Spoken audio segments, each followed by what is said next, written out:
everyone, my name's Ellie and I'm the face behind the channel.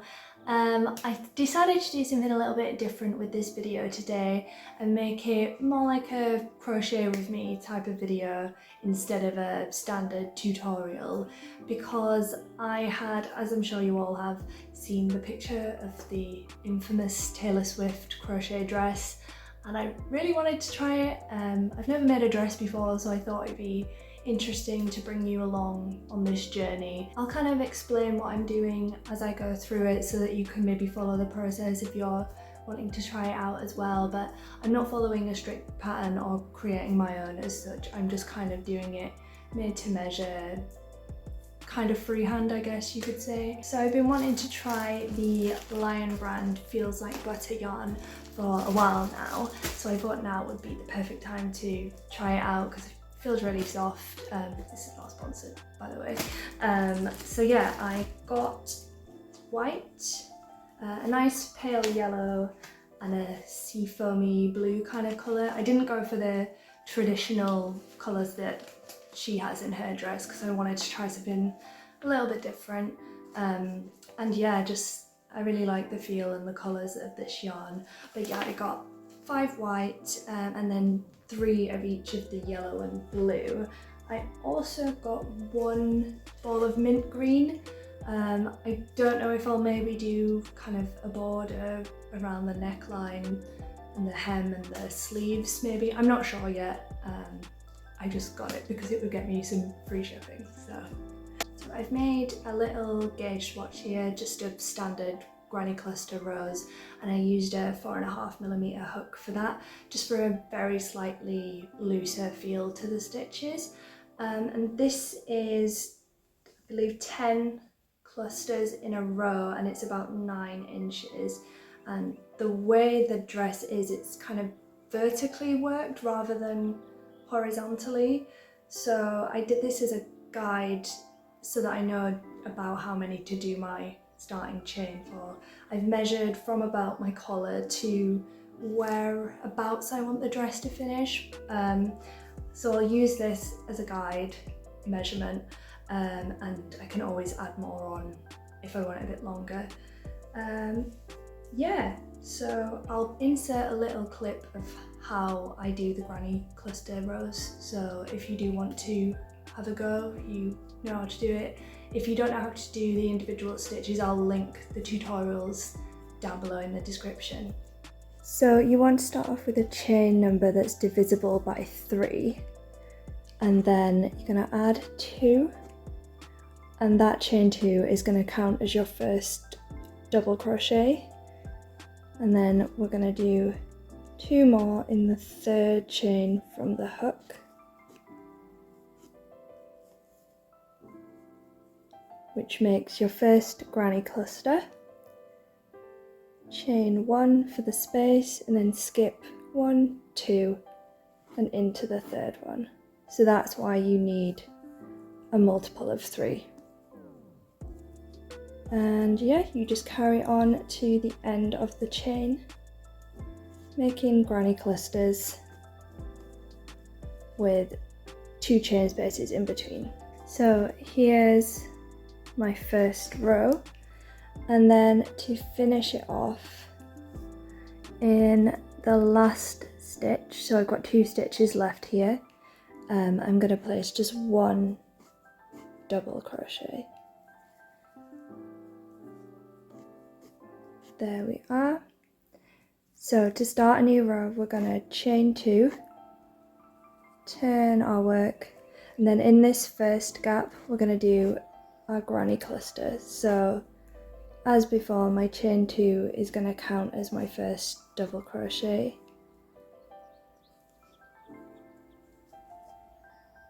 There we are, and then carry on as before down the row. And again at the end of this row we're going to place a double crochet, and you can place that into the top of the chain 2 that you made in the previous row, sorry. There we go. And make sure you put a chain 1 before this last double crochet as well. And yeah, so you should start every row, chain 2 and do a granny cluster into that first space and end with a chain 1 and a double crochet into the last stitch, so into the top of your chain 2 from the previous round. And yeah, that's basically the pattern that we're going to be following. Now I've made my foundation chain. This is 120 chains, which by my gauge swatch should be about 36 inches once I've started making the granny clusters. I don't know if it's going to be too short, but we'll see once I get a few rows in if I'm going to have to frog it and add a few more chains onto that. So I'm going to do my chain 2 now and start working on my first row of granny clusters. I've started in the white colour and then I'm going to alternate as I work along. Yeah, so I will join you after I've done a few rows and we'll see how it's starting out. Okay, so it's the next day and this is what I have so far. I've decided to go with a more consistent pattern of kind of blue, yellow with white in between each colour, rather than doing the more variant pattern that's in the reference, only because it'll be easier for me to keep track of and remember, to be honest. But yeah, so this is going to be the shoulder, and the way I'm kind of working it out how many I need is literally just by holding it up to myself and seeing where I want it to lay. That's how I usually do made to measure patterns. But now I'm going to do some shorter rows to make the neckline. If you can do it like straight across and just seam it on the shoulders, and it would be like a higher neckline, but I think for this I want a little bit more of a collar, I guess. So I think I'm going to shorten by maybe 3 for this. So I'm going to attach some yarn. I've cast off this part. I left a bit of length in case I want to use that when I'm seaming the shoulders later. I realised partway through that I should probably, because I'm having to cut the yarn at the end of every row, I should probably weave in the ends as I go, just to save future me some trouble, I guess. But yeah, so I'm going to move on to the neckline now, and I'm going to attach my next colour, which is yellow, just 3 down, and then start making some length until we get to the other shoulder.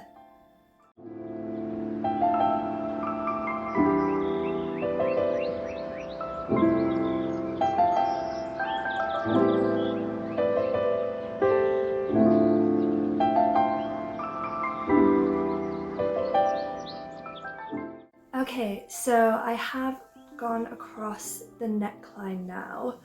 So I've got the shoulder piece and the neck, and now I can add the other shoulder onto this side as well. So I've just been kind of holding it up and measuring it to see how far I want it to go. I did go back to my cast on end, and I don't know if you can see, but I added on 2 extra rows just because I thought it would give me a little bit more width, maybe a slight drop shoulder appearance, so that it's not going to be too form-fitting around the body, because I thought about adding a panel under the arms, but I thought this would work a little bit better. I might still add a row or 2 onto the side, but yeah, so obviously the stitches are like the other way around from the rest of it, but I personally don't think it's too noticeable, like unless you knew what you were looking for, so I'm happy with it. And I also think that's going to make seaming a bit easier if I've got this top edge to work with. So what I'm going to do now is I finished on yellow, so white will be my next colour. So I'm going to attach my white yarn to this end, and I'm going to chain 12 extra, which will allow me to have 3 granny clusters as before, plus a double crochet at the end.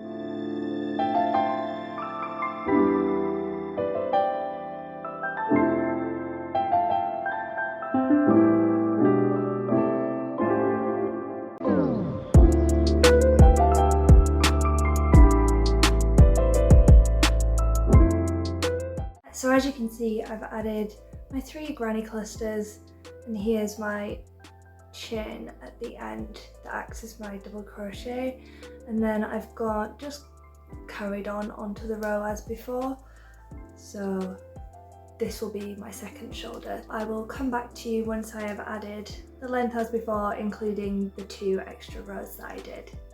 And here's the finished front panel. So I think it did benefit from adding those 2 extra rows, and I think it's just going to be a better fit, really. One thing I would note is when I attached the yarn on the other side and did the chains, that like reversed my rows. So instead of starting with the cluster and ending with a double crochet, it switched that. So what I did was I did a chain 3 instead of that first double crochet, which accounts for the double crochet and the chain 1 in between that and the next granny cluster. But yeah, so all that's left to do is make the same panel again for the back, and then we can start seaming and looking at sleeves. So now I have 2 identical panels, and what I'm going to do is seam the shoulders together to kind of make like a tabard shape, I guess. I still have a few loose ends left to weave in, but it shouldn't take me too long, really. But yeah, I'll show you me seaming the shoulders so you can see what method I've chosen. So recently I have been favouring more of the slip stitch method of seaming, which I think I still will do for the side seams, but I think for the shoulders I'm actually going to just sew it, because it's like the ends of the rows and I feel like it might be easier when I've got these chains at the starts of the rows. So yeah, I'm just gonna seam along the top. This is not going to be the neatest thing in the world because I'm not the best sewer, but it will do the job.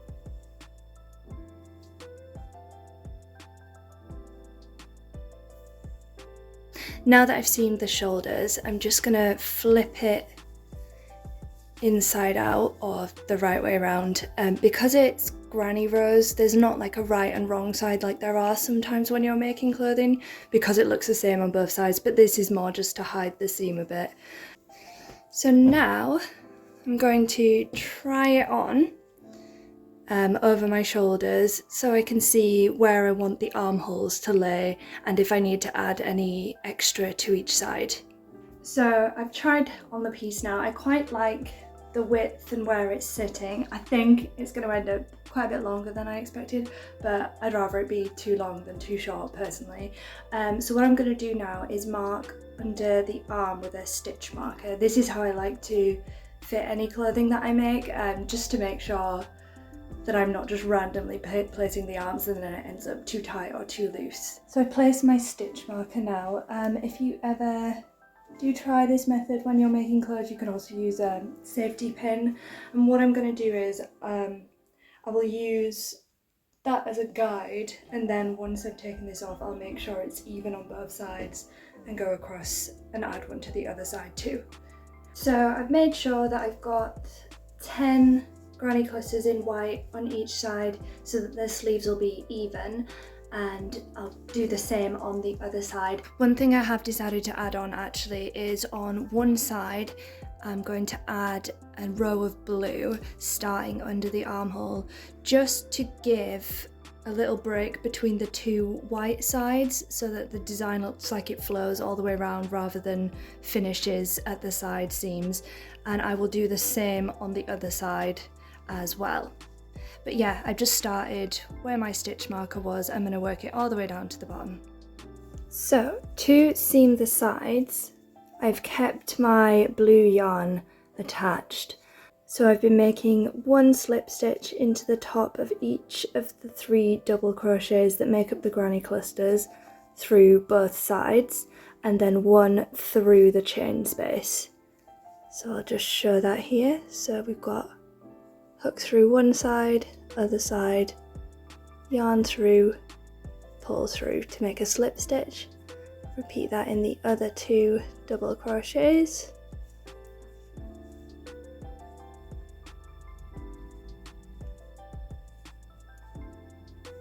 And then into the chain space at either side. So this is the inside, I've turned it back inside out, and then this is what the seam looks like on the outside, which I think looks a lot neater than sewing it would. So I'm just going to continue all the way up to the armhole, and again repeat on the other side as always. Now I'm going to make 2 rectangles for the sleeves, so I'm going to keep on with the vertical rows so that the pattern is uniform. If you want, you can do round sleeves, working in the round, but I personally don't really enjoy working in that way, and also it doesn't give you the same vertical rows effect. But yeah, I will come back to you when I've got a few rows done so I can tell you how long I've made them and how many rows I think I'm gonna need. I actually ended up making the entire sleeve piece. So I made it 22 clusters long, and for how many rows I did, I counted around my sleeve opening, and I had 20 clusters going around the opening. So I've done it, so it's 40 rows, which means, because obviously 1 row will be the chain space and 1 row will be the cluster. So I've done it so that there are 20 clusters, so 40 rows in total. And I'm going to attach it so that it's cluster to cluster. I need to stop saying cluster, on the sleeve opening to the end of the sleeve. When I attach the sleeves, because around the sleeve opening the last row was white, I'm going to use the colourful clusters to attach to that so that there's not too much white next to each other. I'll show a bit of a close-up when I do attach the sleeves to kind of demonstrate what I mean a little bit more.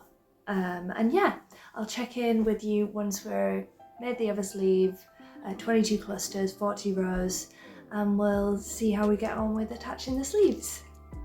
So here I have the armhole and I've got my sleeve over here. So as I was explaining, there's white is the last round that's going around the armhole, and then I'm going to match up the end of the sleeve with the coloured granny clusters. I am going to use white to join them together just to keep it unified. So what I'm going to do is, my piece is inside out at the moment. I haven't seamed the sleeve into a tube, it's still flat. But I'm going to go through first stitch of the granny cluster that's closest to the armhole. I'm going to go into the side of the other granny cluster on the sleeve. So I'm pulling through and doing a little chain to attach my yarn, and then I'm going into the next one. And I'm going to slip stitch into the third part of the granny cluster. There we are, there's the first one attached, and I'm going to go through the chain spaces and make another slip stitch and keep on going along like this. I'm going to go all the way around the sleeve.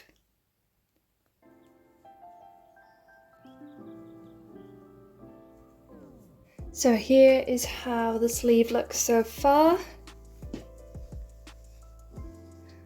This is how the seam is looking. I think it looks pretty neat, or neat enough anyway. So now we just need to seam along the bottom of the sleeve to make it the tube shape. So I'm going to do this in the same way.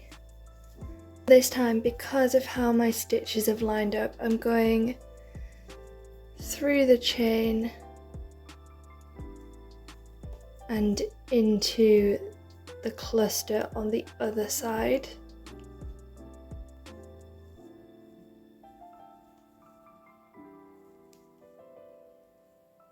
And that's because the cast on end is against the last row that we did.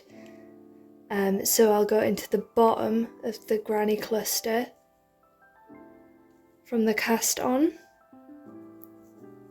and then go into the gap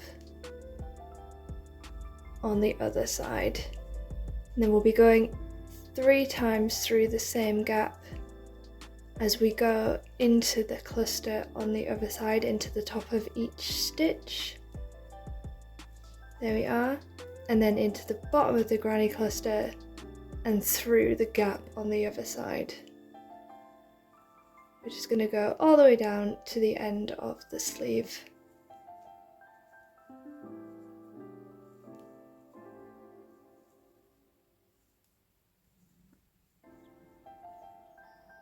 There we have it. There's the sleeve fully seamed on this side. Obviously we've still got some ends to weave in on the end. So I'll turn the piece inside out so that we can see how it looks. On the right side. So that's how the seam around the armhole looks. And then that's the seam underneath. I think it looks neat enough, so we're just going to go ahead and repeat on the other side, and then we'll go from there. So I have both my sleeves on, and basically we're pretty much ready to block it. I think it definitely needs blocking because some of the seams are a little bit wobbly, just because the cast on edge for me was tighter than the rest of the stitching, so I'm hoping that that kind of smooths that out a little bit. I have noticed, I think I've made my neckline a little bit too wide, but a quick fix I'm going to do for that. So my sleeves start, or well, the shoulders start here on the white, and the next colour in on the neck is yellow. So I'm going to add a row of yellow and white on each side and see if that helps. And then I can always add like the blue and the white as well if needed, but I think that should just help. At the moment it is probably more true to the actual reference because it's a little bit off the shoulder, but for me that's not something I'd usually wear, so I'd rather make it something that I'll actually wear. And really I haven't stuck close to the reference at all, and I am very late to the craze anyway. One thing I am going to do is I decided to try a little border around the outside, and I used the green that I had extra just to see how it looks, and I think I like it. I think it gives a little difference to it and a little bit of interest around the sleeves, and I'll add that to the neckline as well. It also, I think it'll finish off some of the unfinished edges, and I'll also put it around the bottom as well. What I did for the border was I just did it with single crochets, and I did 3 in the end of each cluster because these are obviously sideways, and then I did 2 in the chain space just to make sure it didn't tighten up too much. And when I go around the neckline I'll obviously just do 1 in each stitch as it goes around. And yeah, so I will come back to you once I've added those extra details and once I've blocked it, and we can do a little try on, see how it looks. Hopefully it works out. So I've got it all blocked. I've got my green borders around all the seams. I added 4 rows on each side of the neckline just to bring that in a little bit for how I like it. So the blocking has really helped with the fit. It's given some nice loose sleeves, which I quite like, and it's also helped with the seams at the side because I did notice they were a little bit bunched kind of because the cast on chain stitch was a little bit tighter than the rest of it, but that has helped to smooth that out a bit. I've also made a little green belt just to kind of give it some shape and a bit of interest in the middle, kind of break it up a little bit, and that is more my style, which I like. It's literally just a chain with 200 single crochets, simple as that, and I've just tied it round simply. But yeah, I'm much happier with how it looks with that. I won't lie, before I had blocked it, I was quite worried that I wasn't gonna like it at all. But with the little added detail of the belt and with how the blocking has loosened up all of the problems that I was worried about, I'm a lot happier with it now. This is kind of one of the first things that I have blocked because I never used to do it before, but I noticed so much difference with the projects that I have made. So if you do want me to make a video on blocking, let me know in the comments. But here's how it's looking. It's not my favourite thing that I've ever made, but I'm quite happy with how it is for my first ever dress, to say I didn't really follow a pattern and I've obviously handmade it all. Let me know what you think in the comments. If there's anything else you'd like to see, drop a like and a subscribe. It really helps me out and everything is much appreciated. Thank you so much, and I'll see you next time.